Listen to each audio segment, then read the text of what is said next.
Impact of British rule in India. In this video, we are studying about the modern education system. So in India, we had traditional education. The only few sector of the society had an opportunity to take the education, and they used to study about the Vedas and etc. And this education was altered when Muslims started to rule in India, and when Britishers started to settle down in India, they wanted to their children to study the British education system. And Indians were not allowed in that education system. But later, Warren Hastings wanted to expand the modern education in India. So he started Calcutta Madrasa in 1781. Then Jonathan Duncan started a Sanskrit college in Banaras in 1792.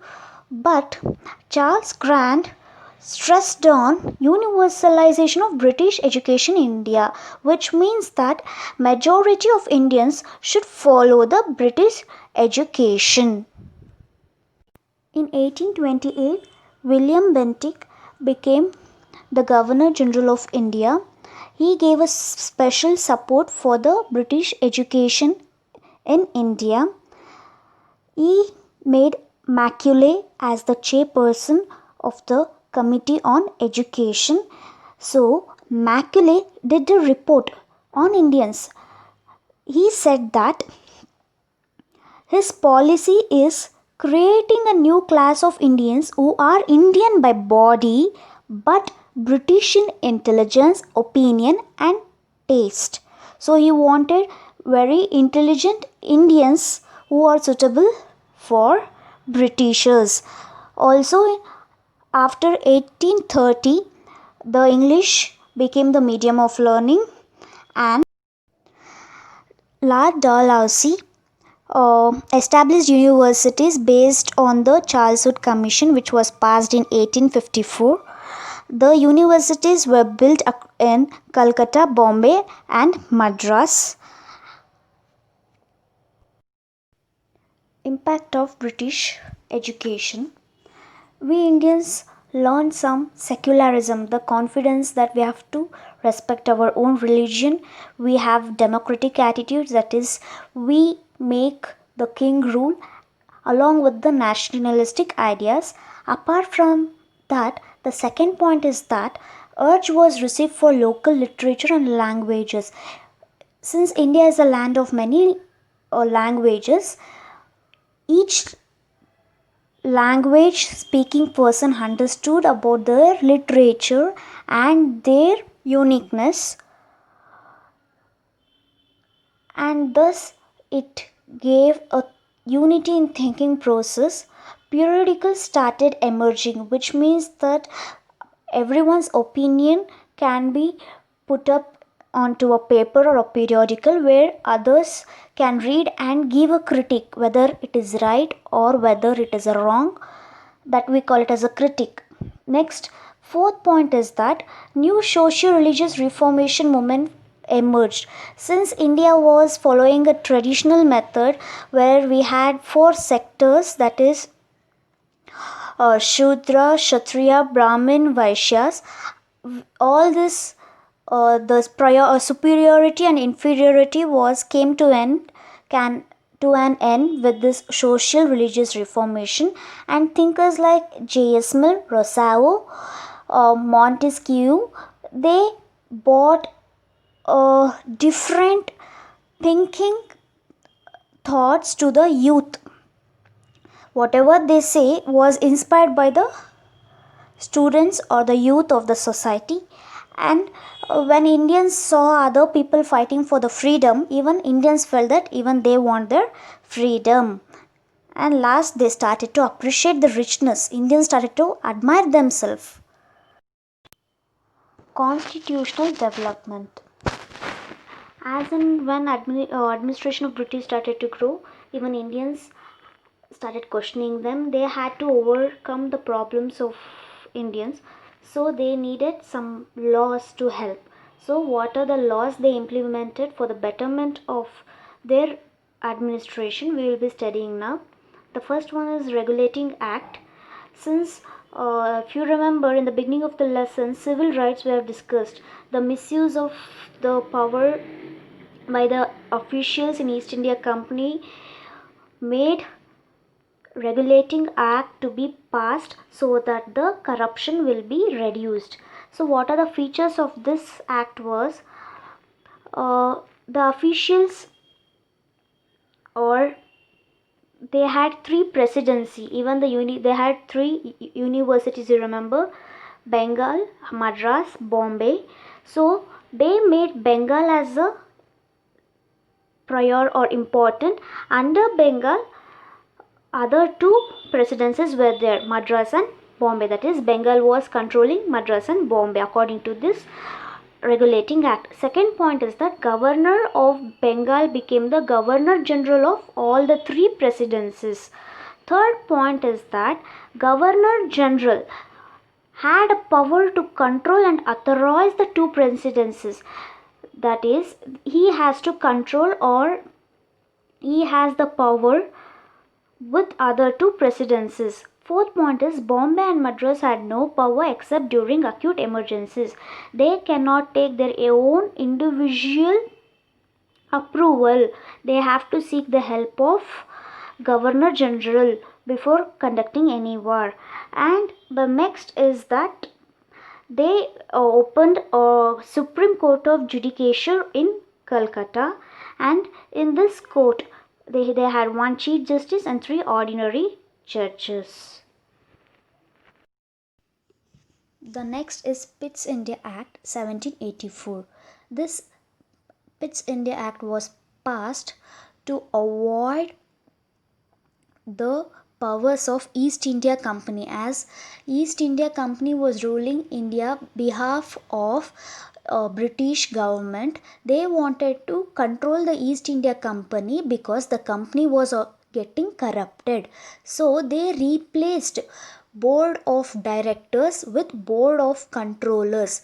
Board of controllers were with 6 members. This board of controllers have the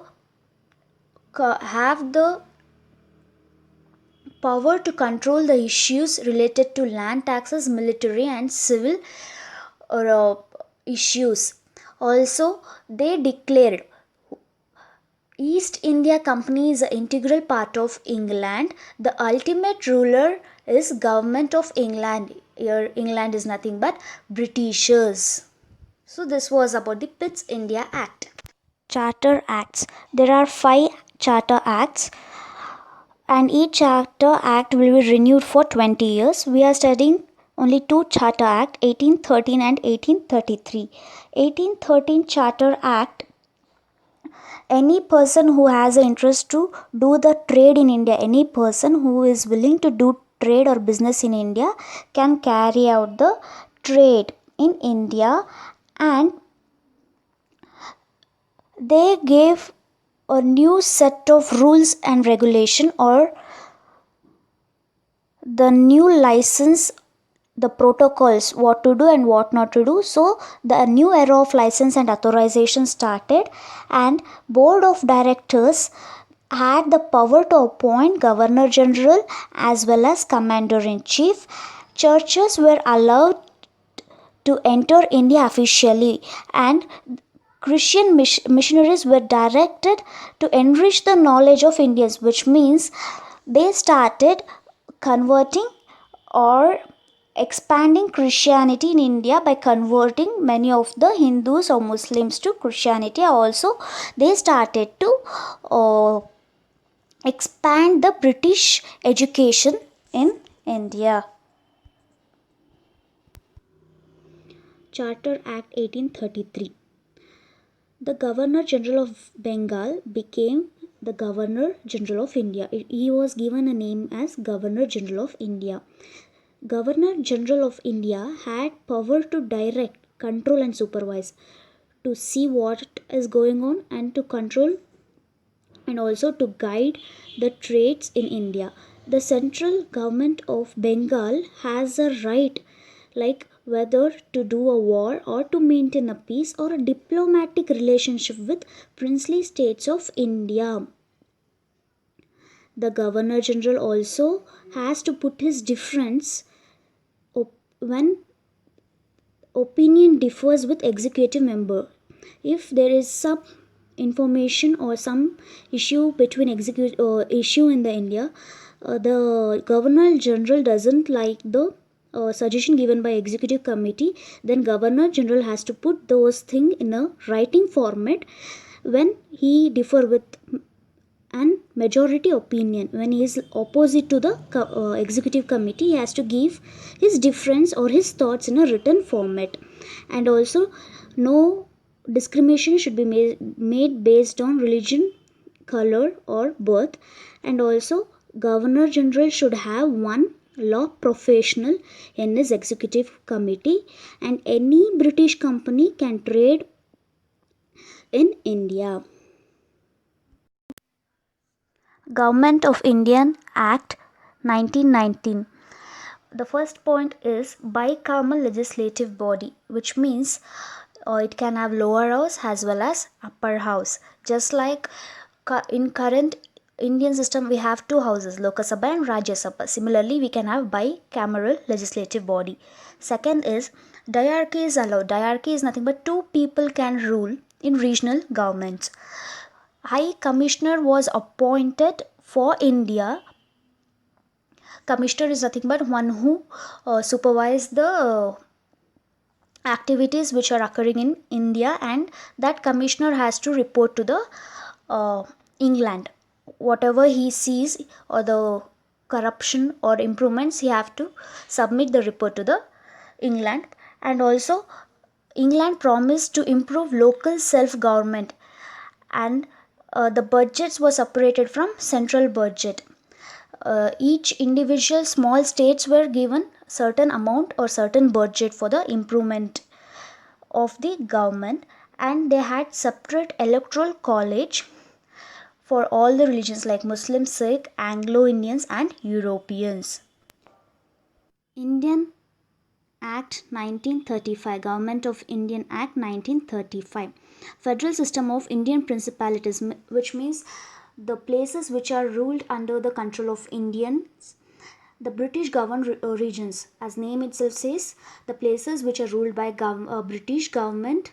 Dominion states, which are independent states which have their own rules and regulation, that we call it as dominion states, were formed. If they were formed according to the ruling, whether Indians are ruling, British are ruling, or it is a independent state. The second point in 1935 Act is RBI was formed, and diarchy was established at center. Two people can take the decision at the center.